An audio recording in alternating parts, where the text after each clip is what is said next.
Hello viewers, আজকে আমরা স্টিভেনসনের 10.2 সার্কিটের একটা ইকুইভ্যালেন্ট কোশ্চেন সলভ করব।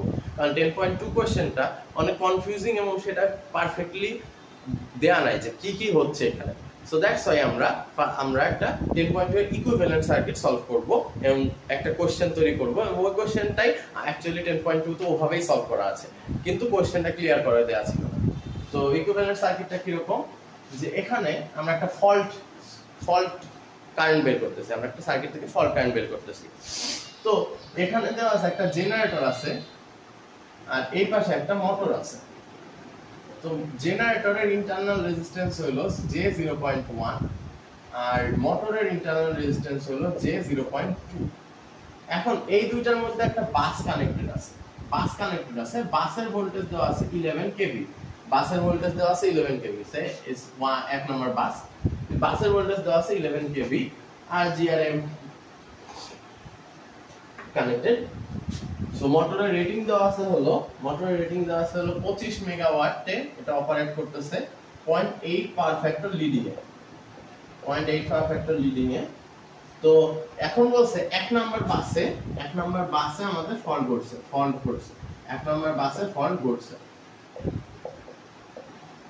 এক নাম্বার বাসে যদি ফল্ট ঘটে, তো এখন আমাদের বলছে যে ফল্ট কারেন্ট বের করতে।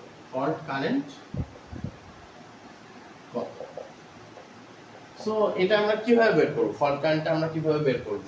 So let's see. এখন দেখুন বন্ধুরা, ফল্ট কারেন্ট বের করার প্রসিডিউর কি। তো এইখানে কি জেনারেটরে আমাদের একটা ভোল্টেজ আছে আর মোটরে আমাদের একটা ভোল্টেজ আছে। সো আমাদের ফল্ট কারেন্টটা কি রকম হবে? ধরুন আমরা যদি এখানে একটা ফল্ট ঘটাই, তাহলে এখান দিয়ে ধরুন আইএফ বের হচ্ছে। আইএফটা কি হবে অ্যাকচুয়ালি? এই যে জেনারেটরের ভোল্টেজ আর এই যে এটা মোটর ইএম হবে।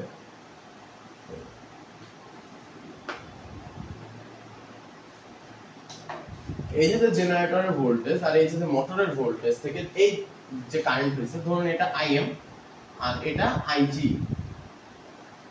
তাহলে আইজি আর আইএম এর যোগফলটাই আইএফ না? আইজি আর আইএম এর যোগফল, কারণ এখানে এসে তারা নিচে ডাউন স্টেপ হয়ে গেছে। তাহলে আইজি আর আইএম এর যোগফলটাই হলো আমাদের আইএফ। এখন আমরা আইজি আর আইএম এর যোগফলটা কি করে করব? আমরা যদি তার জন্য আমাদের ইজি এবং ইএম বের করাটা দরকার। দ্যাটস ওয়াই আমরা প্রি ফল্ট কন্ডিশনে চলে যাব, যখন আমাদের ফল্ট ঘটেনি। তো এখানে আমাদের বেজ এমভিএ ধরে নিচ্ছি আমরা 50 এমভিএ এবং কেভি বেজ ধরে নিচ্ছি আমরা 11 কেভি। তাহলে এক নম্বর বাসের ভোল্টেজ কত হবে? এক নম্বর বাসের ভোল্টেজ কত হবে? বাস ভোল্টেজ হবে হলো 11 KV by 11 KV. 11 by 11 that is 1 per unit. So এখন আমরা এটাকে 1 পার ইউনিট ফোকাস করা যায়, তাহলে সার্কিটটা এরকম হয়ে যাবে। আমরা কিন্তু প্রি ফল্ট কন্ডিশন আকারে কল্পনা করতেছি বন্ধুরা, আগে এটা বুঝে নিন। তো এখানে হলো 1 পার ইউনিট আর J0.2 J0.1। এখন এগুলো পার ইউনিটে দেওয়া আছে। এখন আমাদের দরকার কি? আমাদের দরকার হলো যে মেগাওয়াট আছে, এই পাওয়ার গুলোকে আমাদেরকে ফার্স্টে বের করে নিতে হবে পার ইউনিটে। তো পাওয়ারকে কি করে আমরা পার ইউনিটে প্রকাশ করব? তো P is equal to power is equal to what? P is equal to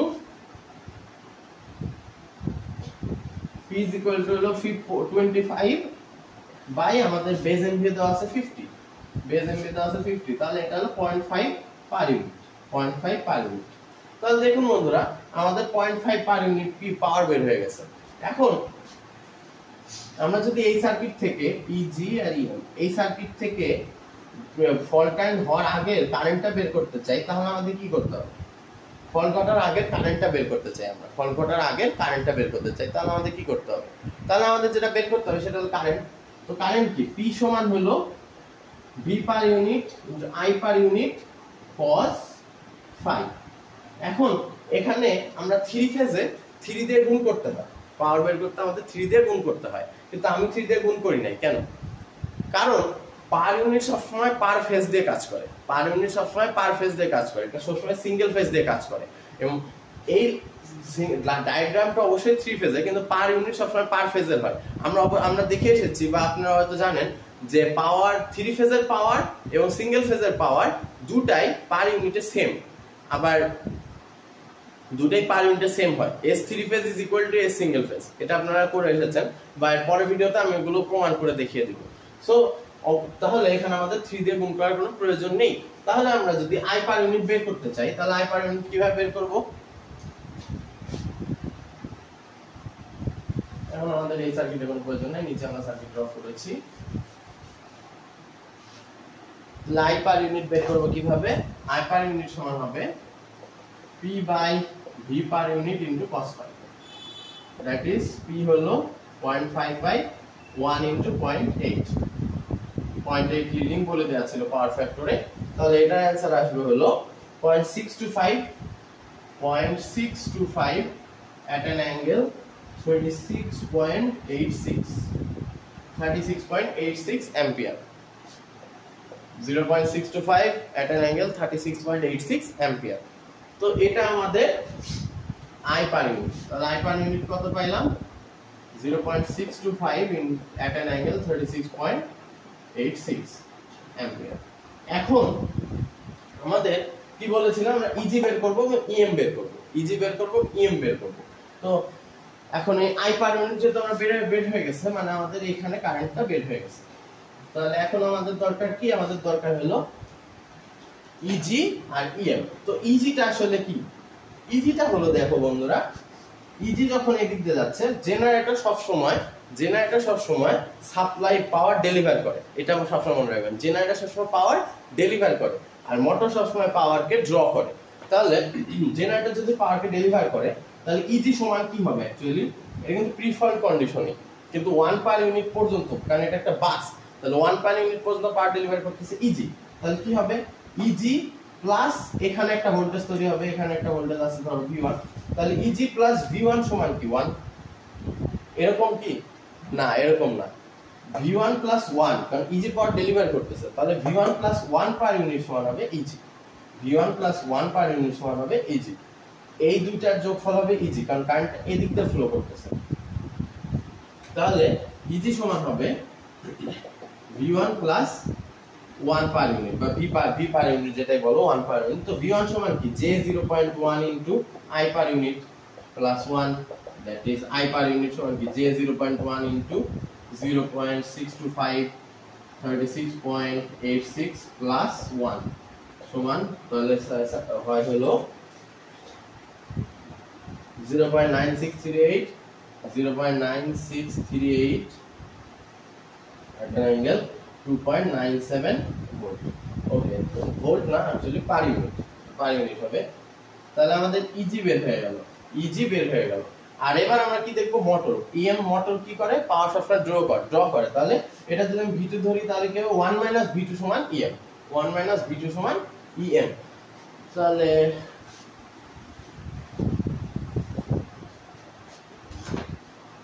EM সমান কি?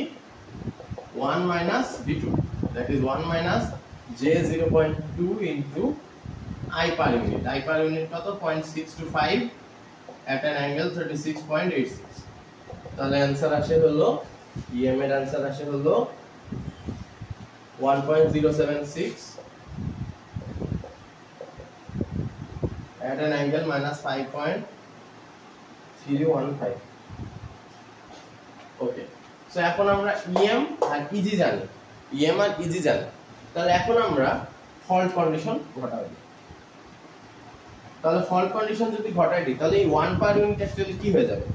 1 পার ইউনিট অ্যাকচুয়ালি কি হয়ে যাবে? 1 পার ইউনিট হয়ে যাবে 0 পার ইউনিট, কারণ ফল্ট কন্ডিশনে ভোল্টেজ শর্ট সার্কিটে ভোল্টেজ 0 হয়ে যায়। তাহলে এক নম্বর বাসে ভোল্টেজ 0। তাহলে এখান থেকে যদি আমি আইজি কল্পনা করি তাহলে আমরা কি দেখতেছি? ইজি সমান আইজি ইনটু জে ইনটু 0.81। এই জিনিসটা অনেকে কনফিউজ হয়ে যায়। অ্যাকচুয়ালি আমি নিজে যখন করতে গেছিলাম তখন কনফিউজ হয়েছিলাম যে অ্যাকচুয়ালি ইজি বের করলাম আমি আইজি প্লাস 1 দিয়ে, তাহলে আবার ইজি বাই আইজি দিয়ে আমরা V1 কেমনে, মানে আইজি বের করতেছি ইজি বাই এত দিয়ে কি করে? তো অ্যাকচুয়ালি এই ঘটনা ঘটে, আইজি থাকলো এই পাশে চলে নেমে যাবে, আর এখানে তো 0 পার ইউনিট, কারণ শর্ট সার্কিট হয়ে গেছে, এখানে ভোল্টেজ হবে 0। তাহলে কি হলো? তাহলে আইজি সমান হবে ইজি বাই জে 0.1, আর আইএম সমান কি হবে? আইএম সমান হবে ইএম বাই জে 0.2। 2। এখানে কিন্তু কোনো অ্যাঙ্গেল বসবে, সবই বসবে। সো সেক্ষেত্রে আই এর সমান কি হবে, আমি আগে বলছি, আই সমান হবে আইজি প্লাস আইএম। বসিয়ে দেখুন অ্যান্সার আসবে 14.99 at an angle minus 90 degree ampere। এটাই আমাদের ফল্ট কারেন্ট, এটাই আমাদের ফল্ট কারেন্ট। তো দেখুন বন্ধুরা 14.99 টা আমরা 15 অ্যাম্পিয়ারও বলতে পারি। দেখুন বন্ধুরা এটাতে আমাদের অনেক সময় লেগে যাচ্ছে। তো আমাদের আরেকটা কেস আছে, সেটা হলো থেভেনিন ইকুইভ্যালেন্ট সার্কিট তৈরি করে ফল্ট কারেন্ট নির্ণয়। তো এই সার্কিটের থেভেনিন ইকুইভ্যালেন্ট সার্কিট নির্ণয় করা যাবে এবং তারপরে আমরা আরেকটা থেভেনিন, এর পরবর্তী ভিডিওতে আমরা এই সার্কিটকেই থেভেনিন এবং সুপারপজিশন দিয়ে সলভ করব। আর তারপরে একটা বড় সিস্টেম নিব, 3 বাসের সিস্টেম নিব বা 4 বাসের সিস্টেম নিব। ওই সিস্টেমকে আমরা থেভেনিন ইকুইভ্যালেন্ট সার্কিট দিয়ে সলভ করে দেখাবো যে থেভেনিন ইকুইভ্যালেন্ট দিয়ে ফল্ট কি করে নির্ণয় করা যায়। এই দিয়ে আমাদের মোটামুটি ফল্ট কারেন্টের অনেক কেস কমপ্লিট হয়ে যাবে। এরপর আমরা লোড ফ্লো স্টাডি শুরু করব। ধন্যবাদ সবাইকে, আসসালামু আলাইকুম।